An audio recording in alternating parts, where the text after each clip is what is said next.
बांग्लादेश में हिंदुओं पर हो रहे अत्याचार, अमानवीय हत्याओं और हिंदू मंदिरों पर हमलों के विरोध में और वहां के अल्पसंख्यक हिंदुओं की सुरक्षा के लिए केंद्र सरकार से पहल करने की मांग को लेकर रविवार को पूरे हिंदू समुदाय संगठनों ने चिंचोड़ से पिंपरी तक एक मार्च निकाला। संपूर्ण हिंदू समाज की ओर से ये मार्च सुबह 10:30 बजे चिंचोड़ के क्रांति गुरु लाहौर जी वस्ताद साल्वे स्मारक से शुरू हुआ। इसमें पिंपरी चिंचोड़ शहर, देहू गांव, देहू रोड, आलंदी, हिंजवड़ी के नागरिकों के साथ साथ विभिन्न राजनीतिक दलों, संगठनों, तीर्थ स्थलों, मंदिर समितियों, संगठनों, हिंदुत्व कार्यकर्ताओं, गणेश मंडलों, संस्थानों के प्रतिनिधियों, विभिन्न राजनीतिक दलों के जनप्रतिनिधियों ने भाग लिया। मार्च में महिलाओं और लड़कियों की भागीदारी अहम रही। हाथों में तिरंगा, भगवा झंडा और विभिन्न मांगों की तख्तियां लिए हुए लोग भगवा टोपी और गले में भगवा मफलर पहनकर शामिल हुए। इस अवसर पर बड़ी संख्या में भारत माता के जयकारे लगाकर उद्घोष किया गया। बांग्लादेश में हिंसक आंदोलन के जरिए सत्ता का हस्तांतरण किया गया और हिंदू, जैन, बौद्ध, अल्पसंख्यक समुदायों पर अकारण दबाव डाला गया। भारत सरकार हिंदुओं पर हो रहे अत्याचार को रोकने के लिए सख्त कदम उठाए, ऐसी मांग मोर्चा का नेतृत्व कर रहे प्रमुख लोगों ने की। जय श्री राम, जय जय श्री राम।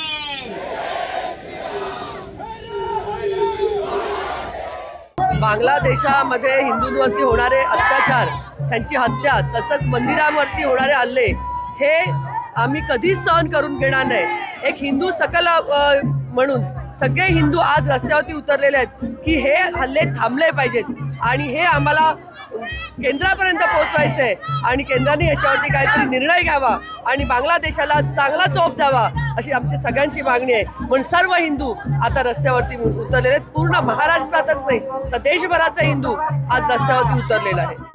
हा हिंदू जनजागरणाचा मोर्चा आहे आणि हे केवळ जागरण नव्हे, आज हजारोच्या संख्येने या पुण्यामधला हिंदू एकत्र झालेला आहे। त्याचं कारण असं आहे, आज जवळजवळ 78 वर्षांनी सुद्धा या बांगलादेशामधल्या हिंदूंवरती अत्याचार, अनाचार झाले, जिवंत जाळले गेले आणि केवळ जाळले नाही, ज्या मंदिराने यांचं पोटपाणी चालवलं, हजारो बांगलादेशी त्या ठिकाणी भोजन केलं, त्या मंदिरांना सुद्धा यांनी नेस्तनाबूत केलं। हिंदू समाजाचा, हिंदू स्वभावाचा, हिंदू संस्कृतीचा काय मोठा असा अपमान त्यांनी केलेला आहे की जेणेकरून प्रत्येक वेळेला या इस्लामिक जगाच्या सगळ्या मोहरक्यांना त्याला टार्गेट करावं लागतं। म्हणून आज संपूर्ण देशामध्ये हा हिंदू समाज जागृत झालेला आहे आणि आपल्या बांधवांकरता ते जाणार कुठे? बाकी अन्य सगळे अन्य ठिकाणी जातील, पण हिंदू समाज जाणार कुठे? आणि बांगलादेशातल्या, पाकिस्तानामधल्या हिंदूंना न्याय कोण देणार? म्हणून आज हा केवळ त्यांच्या पाठिंब्याकरता, त्यांच्या सपोर्ट करता, त्यांना शक्ती, एक आधार देण्याकरता आजचा हा मोर्चा आम्ही या ठिकाणी जाहीर केला होता आणि मोठ्या संख्येने पार पडला। त्याचबरोबर ज्यांनी या मोर्चाला विरोध केला आज असा एकही माणूस नाही, पण ज्यांनी बांगलादेशातल्या हिंदूंना आजही एक शब्दसुद्धा सहानुभूतीचा उद्गारलेला नाही। राजकीय पक्षातली मंडळी असो किंवा अन्य असो, ज्यांना हिंदुत्वाचा हा हुंकार, हिंदुत्व जीवन पद्धती, हिंदुत्व संस्कार ज्यांना सहन होत नाही, त्यांना सुद्धा आज हा इशारा आहे।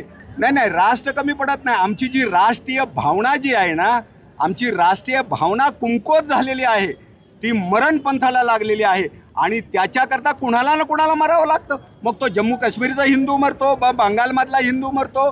मेल्यानंतर आम्ही जर जागृती होणार असेल तर ही हिंदू समाजाची वर्षानुवर्ष ही जी काही झोप लागते ती झोप मोडण्याची वेळ आलेली आहे। आणि म्हणून आपण जो प्रश्न केला, हा प्रश्न हिंदू समाजाला, याच्यावर हिंदू समाजाला जागृत करण्याकरता आजचा हा मोर्चा होता। सर्वात महत्त्वाचं आमचं एक कर्तव्य जे आहे की जगभरातल्या कोपऱ्यामध्ये जो कोणी हिंदू बांधव राहत असेल, तो नोकरीनिमित्त गेला असेल किंवा हा भारत ज्यावेळेस खंडित झाला त्यावेळेस ज्याचं अस्तित्व पाकिस्तान असेल, अफगाणिस्तान असेल किंवा बांगलादेशमध्ये जो अस्तित्वात राहिलेला आहे, त्याचं रक्षण करण्याची जबाबदारी ही नक्कीच आमची आहे।